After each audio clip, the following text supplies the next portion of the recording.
was enclosed by an old wall enwrapped with ivy, and though not much of the exterior was visible at this hour, the character and purposes of the building were clearly enough shown by its outline upon the sky. From the walls an overhanging thatched roof sloped up to a point in the centre, upon which rose a small wooden lantern, fitted with louver boards on all the four sides, and from these openings a mist was dimly perceived to be escaping into the night air. There was no window in front, but a square hole in the door was glazed with a single pane, through which red, comfortable rays now stretched out upon the ivied wall in front. Voices were to be heard inside. Oak's hand skimmed the surface of the door, with fingers extended to an Elymas the Sorcerer pattern, till he found a leathern strap, which he pulled. This lifted the wooden latch, and the door swung open. The room inside was lighted only by the ruddy glow from the kiln mouth, which shone over the floor with the streaming horizontality of the setting sun, and threw upwards the shadows of all facial irregularities in those assembled around. The stone flag floor was worn into a path from the doorway to the kiln, and into undulations everywhere. A curved settle of unplaned oak stretched along one side, and in a remote corner was a small bed and bedstead, the owner and frequent occupier of which was the maltster. This aged man was now sitting opposite the fire, his frosty white hair and beard overgrowing his gnarled figure like the grey moss and lichen upon a leafless apple-tree. He wore breeches and the laced-up shoes called ankle-jacks. He kept his eyes fixed upon the fire. Gabriel's nose was greeted by an atmosphere laden with the sweet smell of new malt. The conversation, which seemed to have been concerning the origin of the fire, immediately ceased, and everyone ocularly criticized him to the degree expressed by contracting the flesh of their foreheads and looking at him with narrowed eyelids, as if he had been a light too strong for their sight. Several exclaimed meditatively, after this operation had been completed, "Ah, 'tis a new shepherd, I believe. We thought we heard a hand pawing about the door for the bobbin, but weren't sure 'twere not a dead leaf blowed across," said another.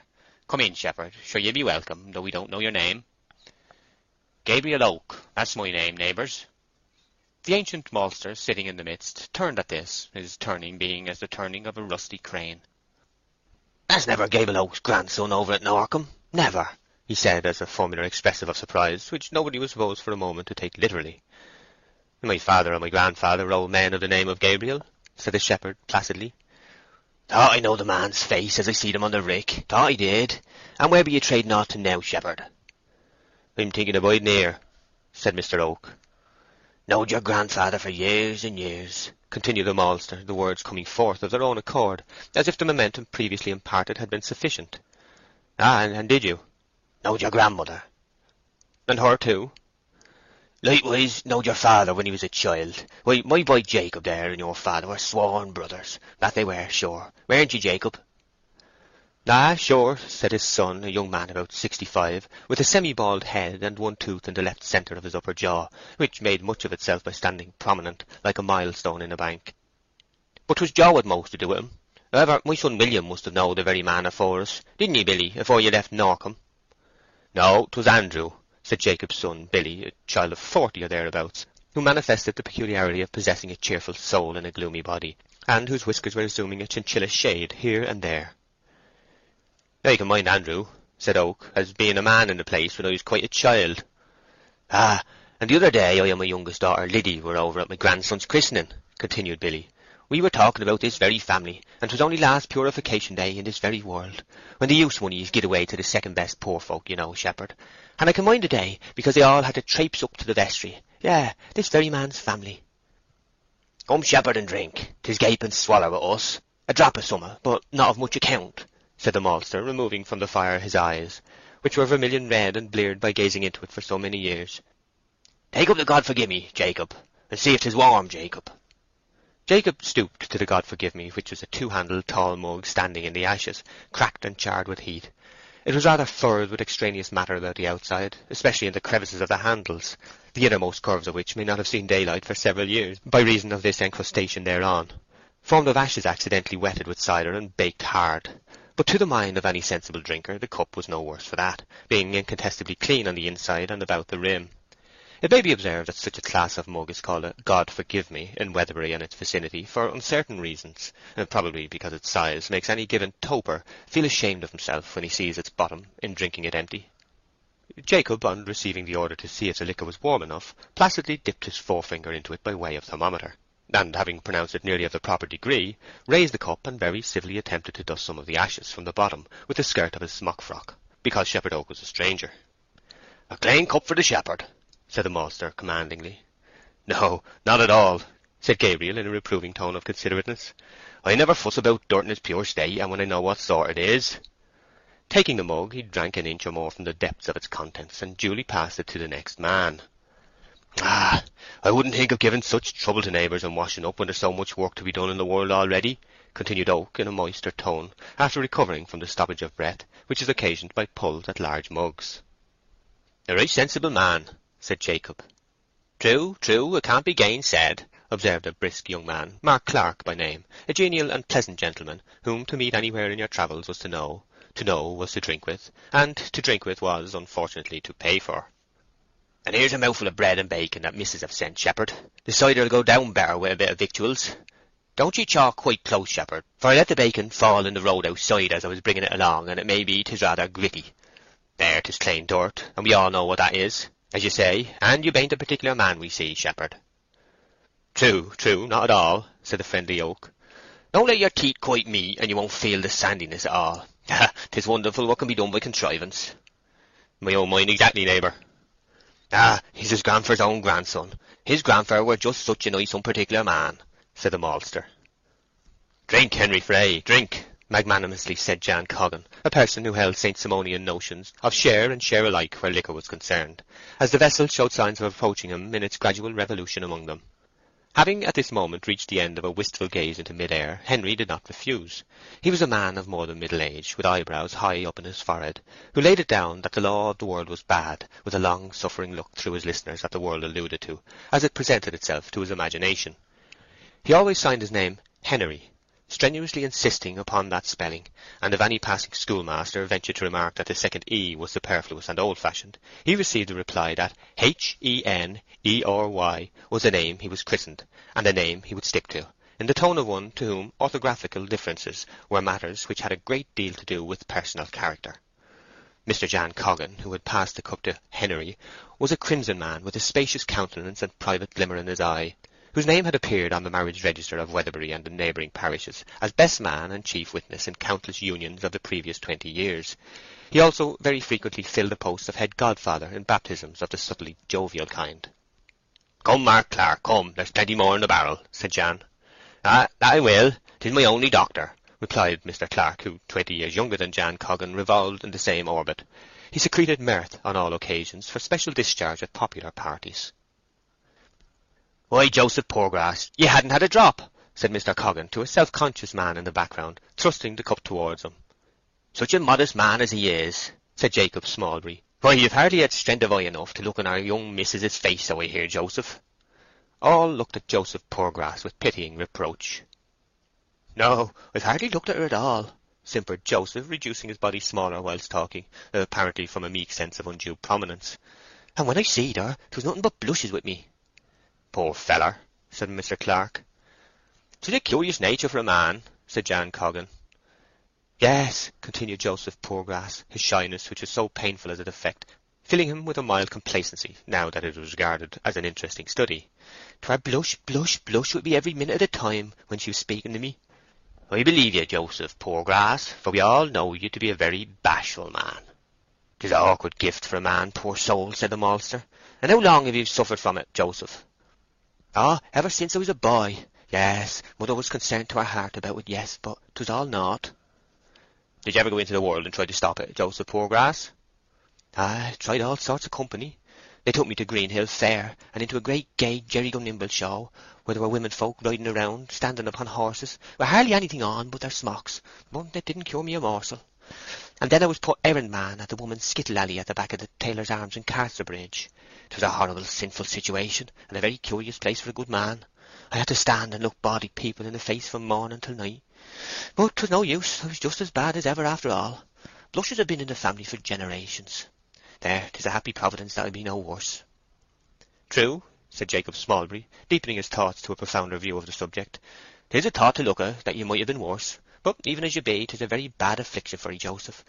For you see, shepherd, though 'tis very well for a woman, dang it all, 'tis awkward for a man like him, poor fella." "Yeah, 'tis," said Gabriel, recovering from a meditation. "Yes, very awkward for the man."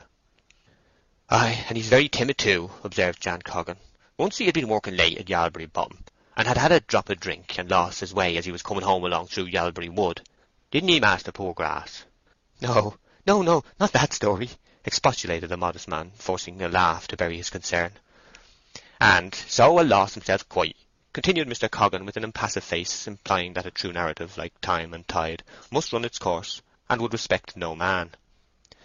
"And as he was coming along in the middle of the night, much afeard and not able to find his way out of the trees nohow, a cried out, 'Man alost! Man alost!'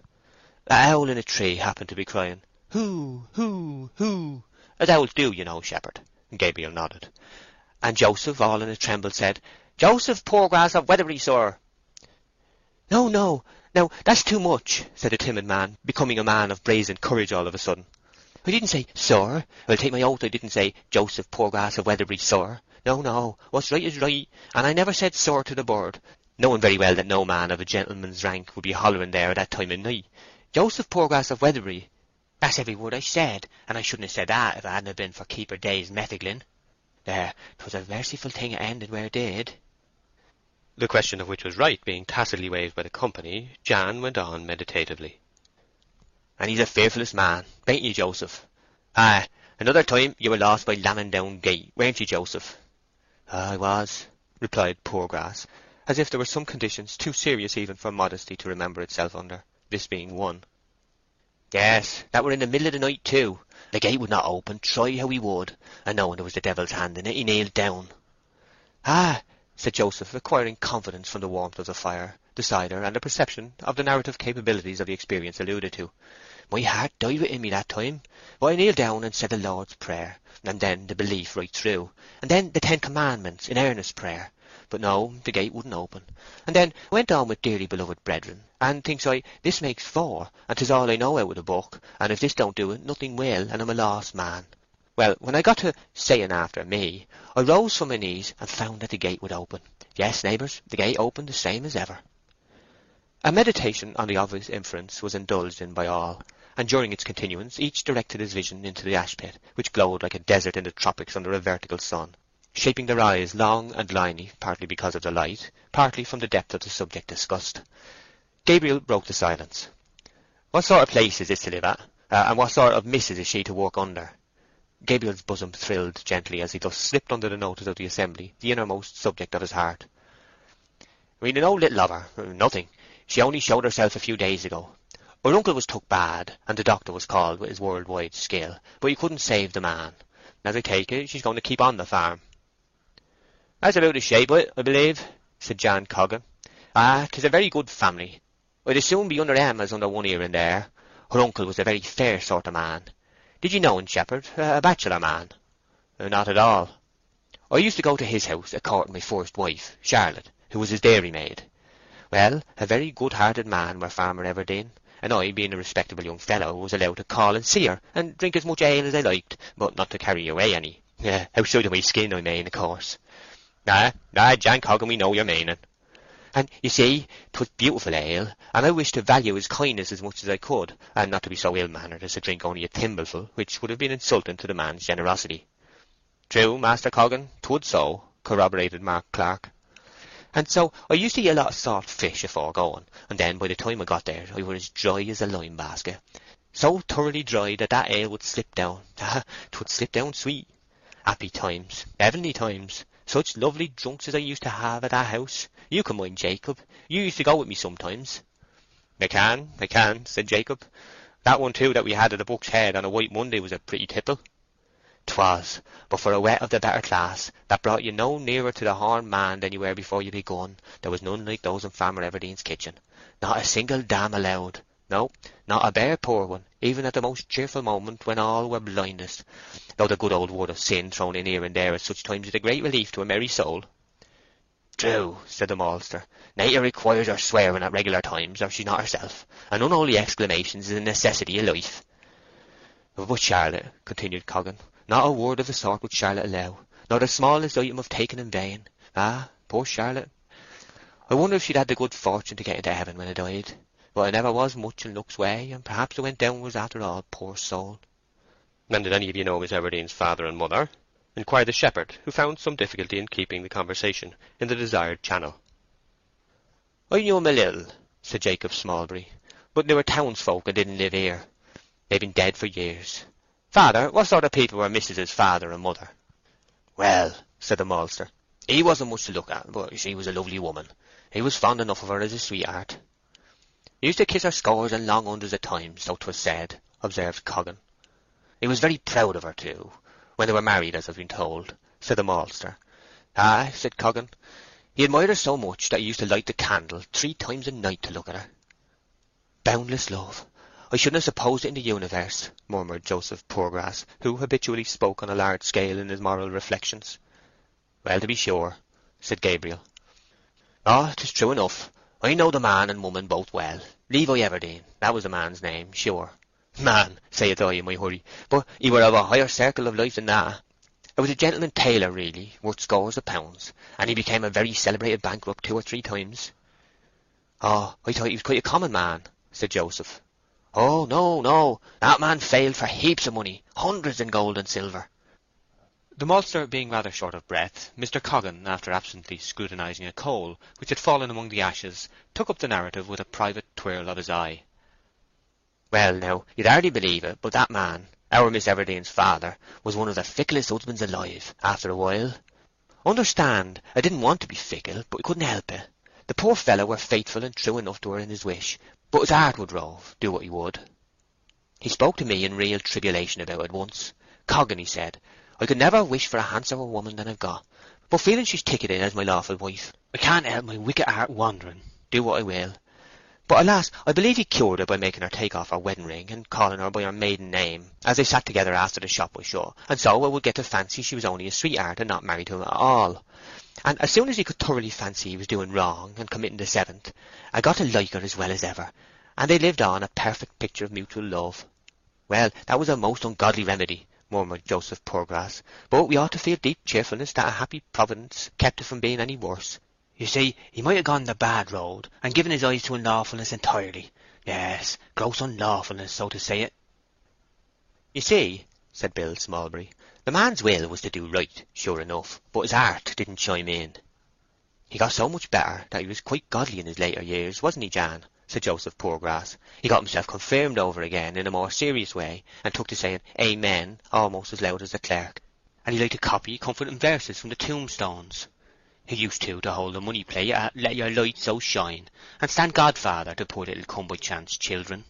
And he kept a missionary box on his table, to nab folks unawares when they called. Yeah, and he would box the charity boys' ears, if they laughed in church, till they could hardly stand upright, and do other deeds of piety natural to the saintly inclined." "Ay, and at that time he thought of nothing but high things," added Billy Smallbury. "One day Parson Thirdly met him and said, 'Good morning, Mr. Everdene, 'tis a fine day.' 'Amen,' said Everdene, quite absent-like, thinking only of religion when he see the parson. Yes, he was a very Christian man." "Their daughter was not at all a pretty child at that time," said Henery Fray. "Never should have thought she'd have growed up such a handsome body as she is." "'Tis to be hoped her temper's as good as her face." "Well, yes, but the baby'll have most to do with the business than ourselves. Ah!"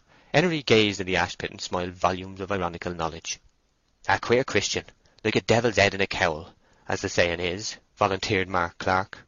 Footnote: This phrase is a conjectural emendation of the unintelligible expression, "as the devil said to the owl," used by the natives. End of footnote. "He is," said Henery, implying that irony must cease at a certain point. "Between we two, man and man, I believe that man would as soon tell a lie on Sundays as working days. That I do." "Good faith, you do talk," said Gabriel. "True enough," said the man of bitter moods, looking round upon the company with the antithetic laughter that comes from a keener appreciation of the miseries of life than ordinary men are capable of. "Ha! There's people of one sort and people of another, but that man, bless your souls." Gabriel thought fit to change the subject. "You must be a very aged man, Malter, to have sons growed mild and ancient," he remarked. "Father's so old that I can't mind his age, can he, father?" interposed Jacob. "And he's growed terrible crooked too lately," Jacob continued, surveying his father's figure, which was rather more bowed than his own. "Really, one may say that father there is 3 double." "Crooked folk'll last a long while," said the master, grimly, and not in the best humour. "Shepherd would like to hear the pedigree of your life, father, wouldn't ye, Shepherd?" "Aye, that I should," said Gabriel, with the heartiness of a man who had longed to hear it for several months. "What may your age be, Malter?" The maltster cleared his throat in an exaggerated form for emphasis, and, elongating his gaze to the remotest point of the ash-pit, said in the slow speech justifiable when the importance of a subject is so generally felt that any mannerism must be tolerated in getting at it. "Well, I don't mind the year I was born in, but perhaps I can reckon up the places I've lived at, and so get it that way. I bode at Upper Longpuddle, across there," nodding to the north, "till I were 11. Bode 7 at Kingsbere," nodding to the east, "where I took to malting. I went therefrom to Norcombe, and malted there 22 years, and 22 years I was there turnip hoeing and harvesting. Ah, I know that old place Norcombe years afore you were thought of, Master Oak." Oak smiled sincere belief in the fact. "Then I malted at Durnover 4 years, and 4 year turnip hoeing, and I was 14 times 11 months at Millpond St. Jude's," nodding north-west by north. "Old Twills wouldn't hire me for more than 11 months at a time to keep me from being chargeable to the parish, if so be I was disabled. Then I was 3 years at Mellstock, and I've been here 31 year come Candlemas. Now how much is that?" "117," chuckled another old gentleman given to mental arithmetic and little conversation, who had hitherto sat unobserved in a corner. "Well then, that's my age," said the maltster emphatically. "Oh, no, father," said Jacob. "Your turnip hoeing were in the summer and your malting in the winter of the same years, and we don't ought to count both halves, father." "Chock it all, I lived through the summers, didn't I? That's my question. I suppose you'll say next there'll be no age at all to speak of." "Sure we shan't," said Gabriel soothingly. "You be a very old-age person, Malter," attested Jan Coggan, also soothingly. "We all know that, and you must have a wonderful talented constitution to be able to live so long, mustn't ye, neighbours?" "True, true, you must, maltster, wonderful," said the meeting unanimously. The maltster, being now pacified, was even generous enough to voluntarily disparage in a slight degree the virtue of having lived a great many years, by mentioning that the cup they were drinking out of was 3 years older than he. While the cup was being examined, the end of Gabriel Oak's flute became visible over his smock-frock pocket, and Henry Fray exclaimed, "Surely, shepherd, I seed you blowing into a great flute by now at Casterbridge." "You did," said Gabriel, blushing faintly. "I've been in great trouble, neighbours, and was driven to it. I used not to be so poor as I be now." "Never mind, Hart," said Mark Clark. "You should take it careless like, shepherd, and your time will come. But we could thank ye for a tune, if ye bain't too tired." "Neither drum nor trumpet have I heard since Christmas," said Jan Coggan. "Come, raise a tune, Master Oak." "Ah, that I will," said Gabriel, pulling out his flute and putting it together. "A poor tool, neighbours, but such as I can do ye shall have and welcome." Oak then struck up Jockey to the Fair, and played that sparkling melody 3 times through, accenting the notes in the third round in a most artistic and lively manner by bending his body in small jerks and tapping with his foot to beat time. "He can blow the flute very well, that 'a can," said a young married man, who, having no individuality worth mentioning, was known as Susan Tall's husband. He continued, "I'd as lief as not be able to blow a flute as well as that." "He's a clever man, and 'tis true comfort for us to have such a shepherd," murmured Joseph Poorgrass in a soft cadence. "We ought to feel full of thanksgiving that he's not a player of bawdy songs instead of these merry tunes, for 'twould have been just as easy for God to have made a shepherd a loose, low man, a man of iniquity, so to speak, as what he is. Yes, for our wives' and daughters' sakes we should feel real thanksgiving."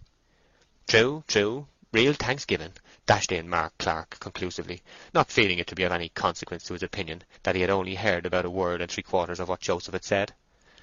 "Yes," added Joseph, beginning to feel like a man in the Bible, "for evil do thrive so in these times, that ye may be as much deceived in the cleanest shaved and whitest shirtedest man as in the raggedest tramp on the turnpike, if I may term it so." "Ah, I can mind your face now, shepherd," said Henry Fray, criticizing Gabriel with misty eyes as he entered upon his second tune. "Yes, now I see ye blowing into the flute, I know ye to be the same man I see playing at Casterbridge, for your mouth were scrimped up and your eyes a staring out like a strangled man's, just as they be now." "'Tis a pity that playing the flute should make a man look such a scarecrow," observed Mr. Mark Clark, with additional criticism of Gabriel's countenance, the latter person jerking out, with the ghastly grimace required by the instrument, the chorus of Dame Durden. "'Twas Moll and Beth and Doll and Kate and Dorothy Draggletail." "I hope you don't mind that young man's bad manners in naming your features," whispered Joseph to Gabriel. "Not at all," said Mr. Oak. "For by nature ye be a very handsome man, shepherd," continued Joseph Poorgrass, with winning suavity. "Ah, that ye be, shepherd," said the company. "Thank you very much," said Oak in the modest tone good manners demanded, thinking, however, that he would never let Bathsheba see him playing the flute. In this resolve, showing a discretion equal to that related to its sagacious inventress, the divine Minerva herself. When I and my wife were married at Norcombe Church," said the old maltster, not pleased at finding himself left out of the subject, "we were called the handsomest couple in the neighbourhood. Everybody said so." "Danged if you bain't holler now, malter," said a voice with the vigour natural to the enunciation of a remarkably evident truism. It came from the old man in the background, whose offensiveness and spiteful ways were barely atoned for by the occasional chuckle he contributed to general laughs. "Oh, no, no," said Gabriel. "Don't you play no more shepherd," said Susan Tall's husband, the young married man who had spoken once before. "I must be moving, and when there's tunes going on I seem as if hung on wires. If I thought after I'd left that music was still playing, and I not there, I should be quite melancholy like." "What's your hurry then, Laban?" inquired Coggan. "You used to bide as late as the latest." "Well, you see, neighbours, I was lately married to a woman, and she's my vocation now, and so you see—" The young man halted lamely. "New lords, new laws, as the saying is, I suppose," remarked Coggan. "Ah, I believe," said Susan Tall's husband, in a tone intended to imply his habitual reception of jokes, without minding them at all. The young man then wished him good night and withdrew. Henry Frey was the first to follow. Then Gabriel arose and went off with Jan Coggan, who had offered him a lodging. A few minutes later, when the remaining ones were on their legs and about to depart, Frey came back again in a hurry. Flourishing his finger ominously, he threw a gaze teeming with tidings, just where his eye alighted by accident, which happened to be in Joseph Poorgrass's face. "Oh, what's the matter? What's the matter, Henry?" said Joseph, starting back. "What's a brewing, Henry?" asked Jacob and Mark Clark. "Bailey Pennyways, Bailey Pennyways. I said so. Yes, I said so." "What, found out stealing anything?" "Stealing it is. The news is that after Miss Everdene got home she went out again to see all was safe, as she usually do, and coming in found Bailey Pennyways creeping down the granary steps with half a bushel of barley. She fleed at him like a cat. Never such a tomboy as she is. Of course, I speak with closed doors." You do, Henry." "She fleed at him, and to cut a long story short, he owned to having carried off 5 sack altogether, upon her promising not to prosecute him. Well, he's turned out neck and crop, and my question is, who's going to be Bailey now?" The question was such a profound one that Henry was obliged to drink there and then from the large cup till the bottom was distinctly visible inside. Before he had replaced it on the table, in came the young man, Susan Tall's husband, in a still greater hurry. "Have you heard the news that's all over parish?" "About Bailey Pennyways?" "But besides that?" "No, not a morsel of it," they replied, looking into the very midst of Laban Tall as if to meet his words half-way down his throat. "What a night of horrors!" murmured Joseph Poorgrass, waving his hand spasmodically. "I've had the news bell ringing in my left ear quite bad enough for a murder, and I've seen a magpie all alone. Fanny Robin, Miss Everdene's youngest servant, can't be found. They've been wanting to lock up the doors these 2 hours, but she hasn't come in, and they don't know what to do about going to bed for fear of locking her out. They wouldn't be so concerned if she hadn't been noticed in such low spirits these last few days. And Mary Ann, to think the beginning of a crowner's inquest has happened to the poor girl." "Ah, 'tis burned, 'tis burned," came from Joseph Poorgrass's dry lips. "No, 'tis drowned," said Tall. "Or 'tis her father's razor," suggested Bill Smallbury with a vivid sense of detail. "Well, Miss Everdene wants to speak to 1 or 2 of us before we go to bed. What with this trouble about the Bailey and now about the girl, Missus is almost wild." They all hastened up the lane to the farmhouse, excepting the old maltster, whom neither news, fire, rain, nor thunder could draw from his hole. There, as the other's footsteps died away, he sat down again and continued gazing as usual into the furnace with his red, bleared eyes. From the bedroom window above their heads, Bathsheba's head and shoulders, robed in mystic white, were dimly seen extended into the air. "Are any of my men among you?" she said anxiously. "Yes, ma'am, several," said Susan Tall's husband.